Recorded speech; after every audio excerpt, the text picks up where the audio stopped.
Hello students, now we are going to discuss the application of the Gauss theorem in which we are going to calculate the electric field due to an infinite pin sheet of charge. चलिए एक infinite pin sheet ले लेते हैं.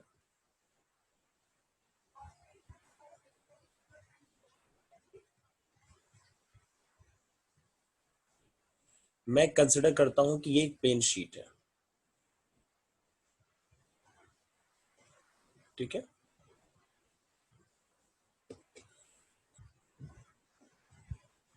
और इसके ऊपर जो charge है वो पॉजिटिव चार्ज डिस्ट्रीब्यूटेड है यूनिफॉर्मली.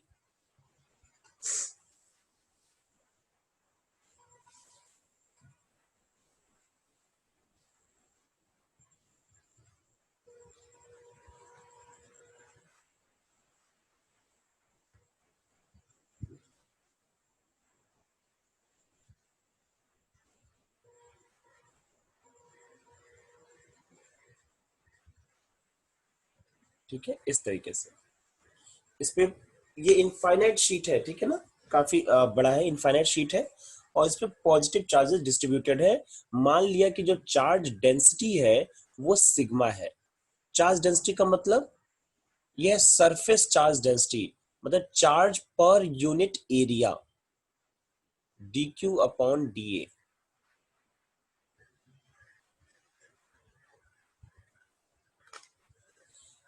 ठीक है, चार्ज अपॉन एरिया भी आप बोल सकते हो.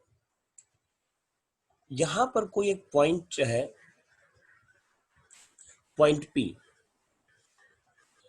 इस पॉइंट P पर हम लोगों को इलेक्ट्रिक फील्ड कैलकुलेट करना है. ठीक है, तो मैंने पहले भी आपको समझाया है कि आपको जिस पॉइंट पे इलेक्ट्रिक फील्ड कैलकुलेट करना है, आप उस पॉइंट पर उससे पास होता हुआ एक यूनिफॉर्म सरफेस ले लेंगे, सिमेट्रिकल सरफेस.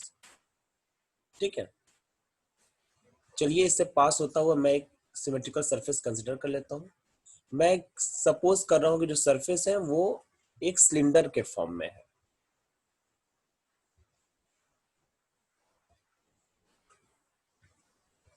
ठीक है, इस तरीके से यहाँ पॉइंट P है, इसी करस्पॉन्डिंग यहाँ पर ठीक अपोजिट दूसरे साइड में सेम डिस्टेंस पे. चलिए मान लेते हैं यहाँ से जो डिस्टेंस है, मतलब कि ये वाला जो एरिया होगा, आप समझ पा रहे होंगे,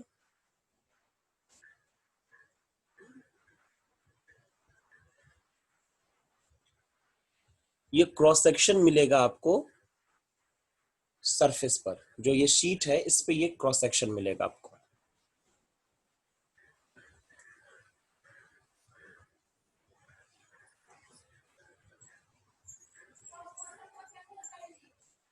ये जो डिस्टेंस है, इस डिस्टेंस को मैं मान लेता हूं r, और ये भी डिस्टेंस हो जाएगी r. ठीक है, शीट से पॉइंट P तक की डिस्टेंस r हो गई. इस पॉइंट को Q बोल देते हैं. Q उतना अच्छा नहीं लगेगा, P डैश बोल देते हैं. ठीक है, कंफ्यूजन भी क्रिएट कर सकता है. यहाँ पे जो एरिया हम लोगों ने लिया, जो क्रॉस सेक्शन लिया, इसका एरिया A मान लेता हूं मैं. ठीक है, ये A एरिया का क्रॉस सेक्शन है जो कि सिलेंडर जो है वो P और P डैश से पास हो रहा है. ठीक है,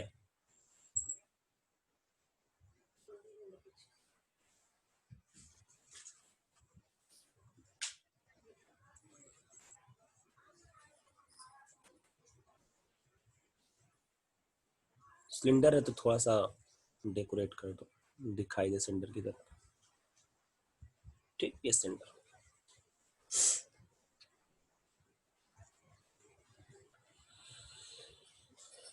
चलिए, अब यहाँ पे कितने सरफेसेस होंगे?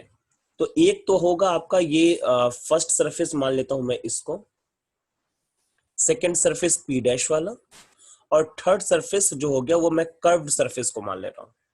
तो 3 सरफेसेस आपको मिलेंगे और आपको करना क्या है, आपको टोटल फ्लक्स निकालना है इस क्लोज्ड सरफेस से. तो टोटल फ्लक्स कितना होगा, flux through 1 flux through 2 plus flux through 3. मतलब 1 2 और 3 सरफेस से जो भी फ्लक्स निकल रहा है उसको अलग अलग कैलकुलेट करके ऐड कर देंगे तो टोटल फ्लक्स मिल जाएगा. और फिर उस टोटल फ्लक्स को हमें गॉस थ्योरम से इक्वेट कर देना है। ठीक है, यही तो अभी तक हम लोग करते आए हैं, पिछले वीडियो में भी हम लोगों ने यही किया था। ठीक है, तो चलिए देखा जाए। जो सरफेस 1 है, यहाँ पे जो इलेक्ट्रिक फील्ड होगा उसका डायरेक्शन ये होगा, और जो एरिया वेक्टर होगा उसका भी डायरेक्शन यही होगा। ठीक है, तो दोनों किधर होंगे? सेम डायरेक्शन में होंगे।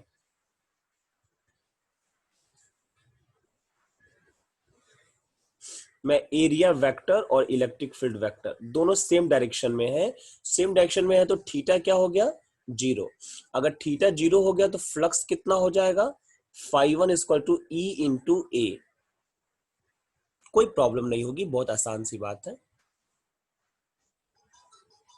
ठीक है,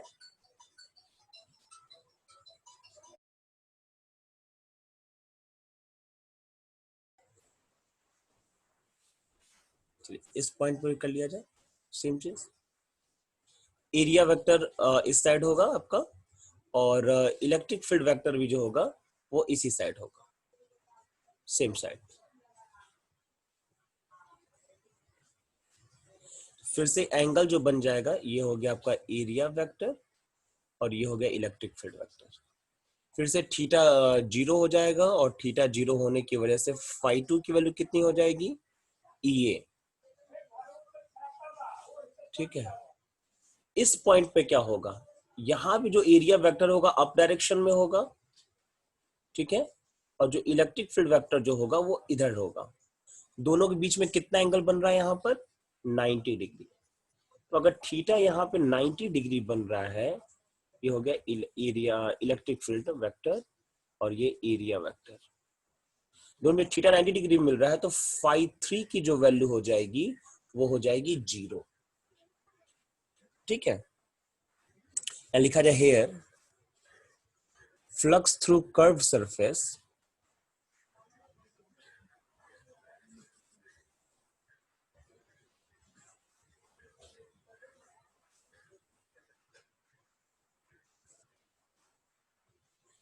is 0।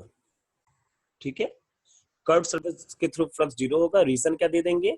Theta equal to 90 degree. Therefore total flux कितना हो जाएगा? Phi equal to φ1 plus φ2 equal to E A plus E A.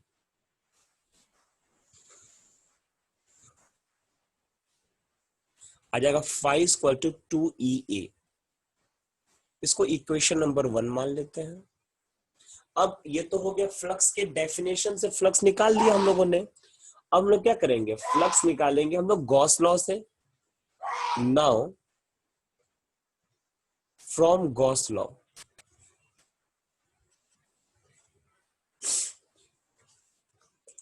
Gauss साहब क्या बताए? गॉस साहब ने बताया कि phi equal to q upon epsilon naught होगा। ये क्यू क्या है? Total charge enclosed by the surface. तो पूरे सरफेस से कितना चार्ज इनक्लोज्ड होगा? तो पूरे सरफेस से जो चार्ज इनक्लोज्ड होगा वो सिर्फ और सिर्फ जो ए है, ठीक है, इस ए पर जो चार्ज हो,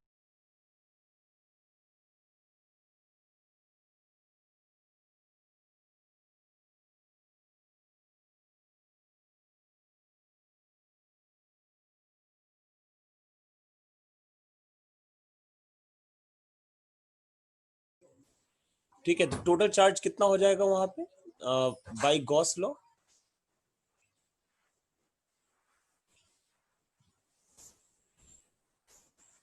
phi equal to q upon epsilon not.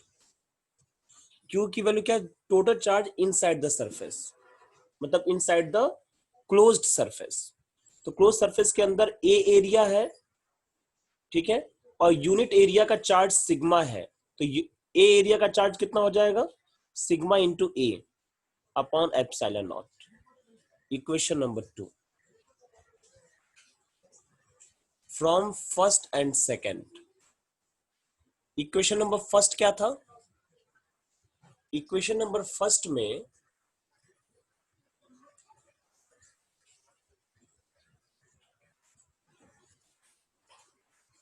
2EA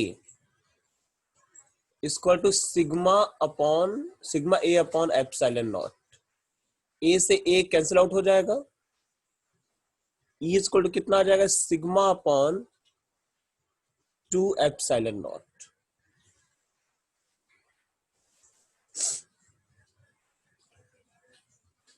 equation number 3 ये होगा electric field due to the infinite sheet of charge.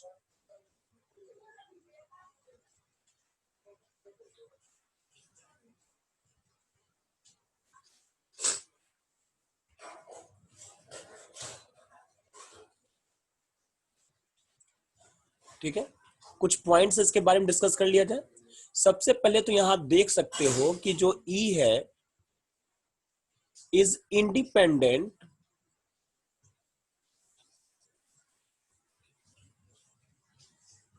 From R, distance से इंडिपेंडेंट है। इसका मतलब कि अगर ये शीट है, ठीक है, तो इस शीट पे पॉइंट यहां पर हो, यहां पर हो, यहां हो, कोई फर्क नहीं पड़ता। P1 P2 P3 सब पर चार्ज, सब पे इलेक्ट्रिक फील्ड क्या होगी, सेम होगी। ठीक है, लेकिन ये इनफाइनाइट शीट है, ध्यान देना, इधर भी इंक्रीज होता रहेगा सब तरफ, बहुत बड़ा शीट है। Therefore, at all points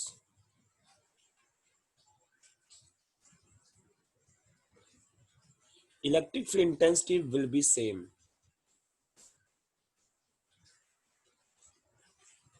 ठीक है,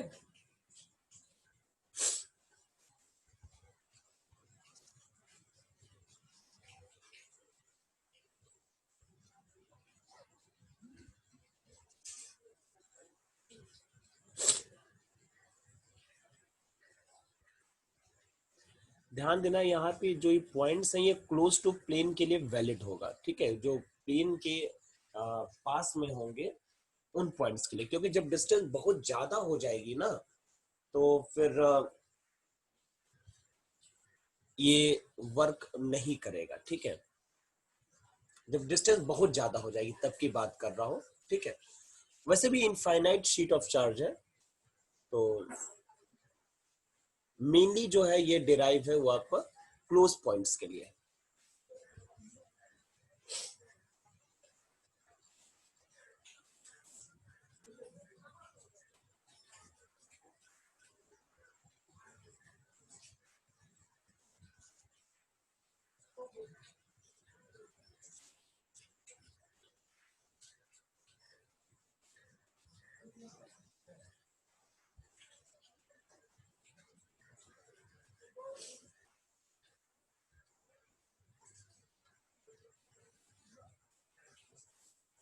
मैंने क्या सपोज किया था स्टार्टिंग में कि जो शीट है वो पॉजिटिवली चार्ज्ड है। अगर ये शीट अगर पॉजिटिव चार्ज है तो P1 पे जो डायरेक्शन होगा वो इस तरफ होगा, और P1 डैश पे जो डायरेक्शन होगा वो इस तरफ होगा। लेकिन अगर ये निगेटिव शीट होगी तो डायरेक्शन अपोजिट हो जाएगा। For positive sheet direction of E vector is away from sheet, sheet से दूर की तरफ, away from sheet.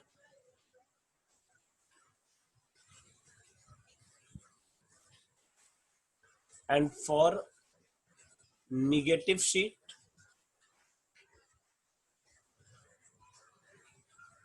direction of electric field vector is towards the seat।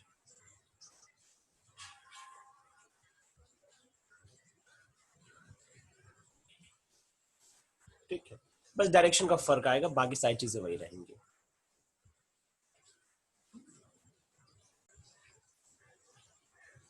यहाँ पे अगर आप E और R के बीच में अगर आप ग्राफ ड्रॉ करना चाहो, जैसे कि आ जाएगी draw the graph between the E and R। ठीक है, तो ग्राफ कैसा है, ये इलेक्ट्रिक फील्ड हो गया और डिस्टेंस हो गई, origin.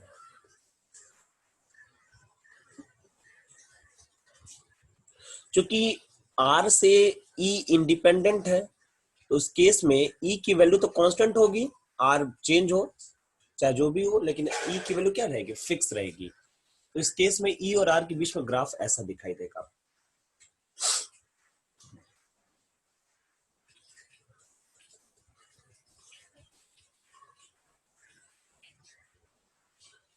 Now the next point, electric field due to two infinite parallel sheet of charge.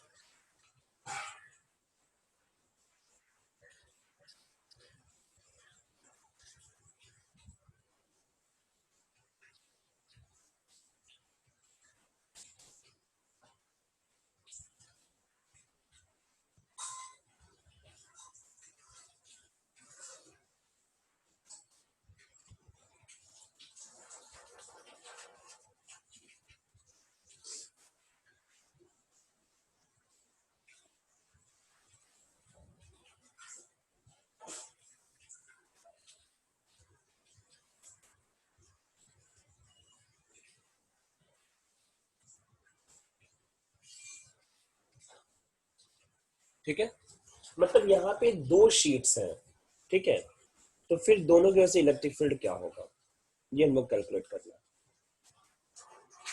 चलिए दो शीट ले लेते हैं।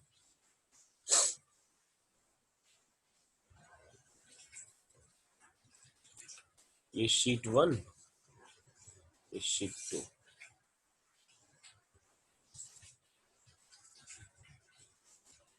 ठीक,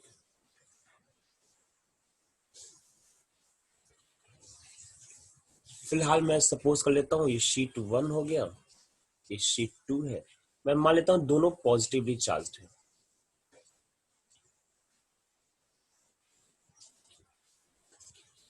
ठीक,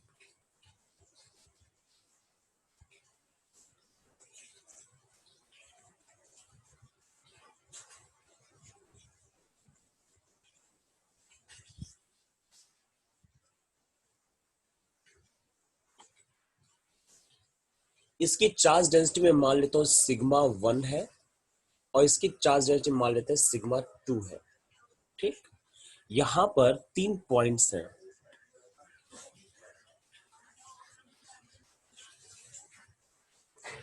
एक पॉइंट यहां पर है, एक पॉइंट यहां पर है, और एक पॉइंट यहां पर है। इसका नाम लिख देते हैं, पॉइंट ए, बी और सी। हमें पॉइंट ए, बी और सी पर इलेक्ट्रिक फील्ड कैलकुलेट करना है। ठीक है, तो पॉइंट देखो दोनों पॉजिटिव चार्जेस हैं, तो जो इलेक्ट्रिक फील्ड होगा वो अवे फ्रॉम द चार्ज होगा, अवे फ्रॉम द शीट। तो शीट 1 की वजह से जो इलेक्ट्रिक फील्ड होगा वो इस डायरेक्शन में होगा, और शीट 2 की वजह से जो इलेक्ट्रिक फील्ड होगा वो भी इसी डायरेक्शन में होगा। E1 E2 एक ही डायरेक्शन में होंगे। यहां क्या होगा, यहां पर भी दोनों सेम डायरेक्शन में होंगे, इतना तो समझ ही सकते हैं।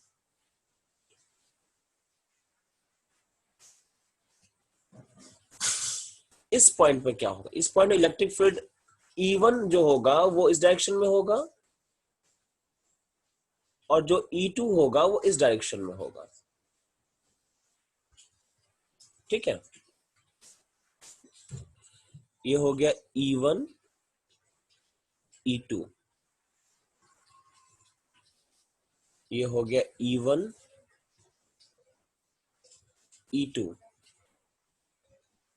और यहां पे हो जाएगा E1 E2। मतलब पॉइंट ए और सी पर E1 E2 सेम डायरेक्शंस में है, और पॉइंट बी पर E1 E2 अपोजिट डायरेक्शन में है। ठीक है, at point A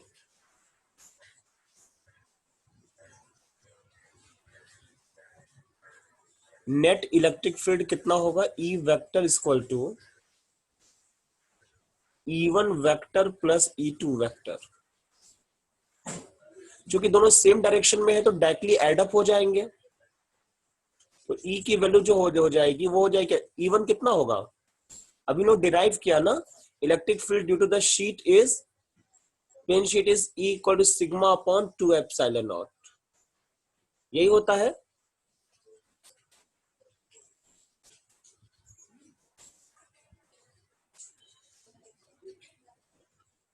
sigma upon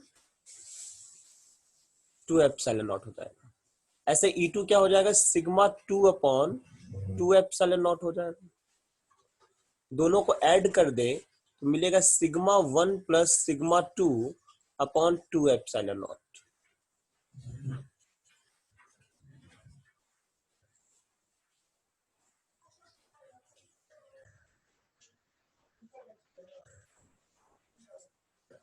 ठीक है, तो ये हो जाएगा electric field at the point A.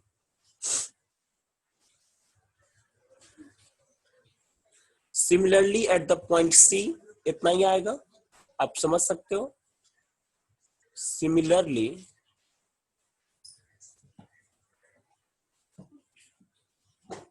Eight point C, point C के ऊपर भी इतना ही आने वाला है क्योंकि उसमें दोनों सेम ही डायरेक्शन में है। Sigma 1 plus sigma 2 upon 2 epsilon naught, इसलिए मैं इसको दोबारा डिराइव नहीं कर रहा।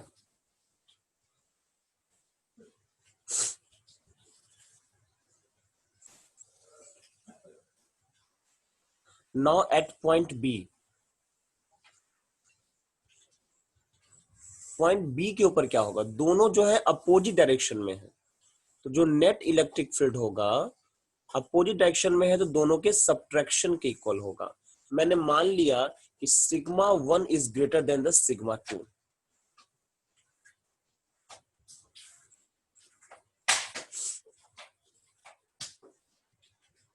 वेक्टरली तो ऐड होंगे लेकिन मैग्नीट्यूड आपस में क्या होगा, सब्ट्रैक्ट होगा। तो ये आ जाएगा आपका sigma 1 minus sigma 2 upon 2 epsilon not. मैंने एक स्टेप गायब किया, आपको समझ में आ रहा होगा, एलसीएम लेने वाला स्टेप मैंने गायब कर दिया।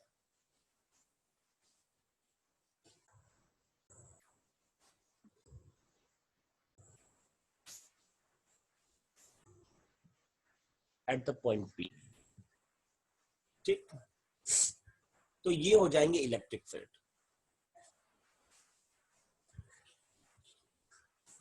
स्पेशल केस डिस्कस कर लेते हैं।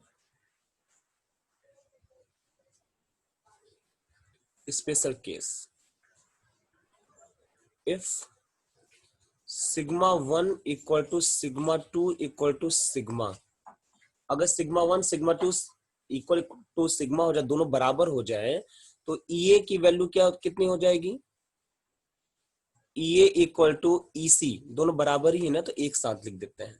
सिग्मा सिग्मा हो जाएगा तो सिग्मा अपॉन एप्सिलॉन नॉट, वो 2 सिग्मा ऊपर हो जाएगा और नीचे 2 एप्सिलॉन नॉट, 2 2 2 कट जाएगा और इतना बच जाएगा।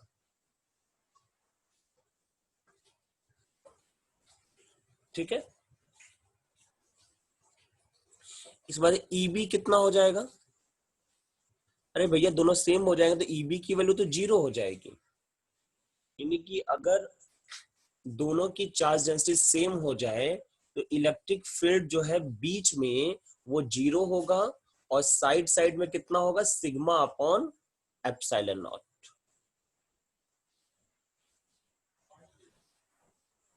ठीक,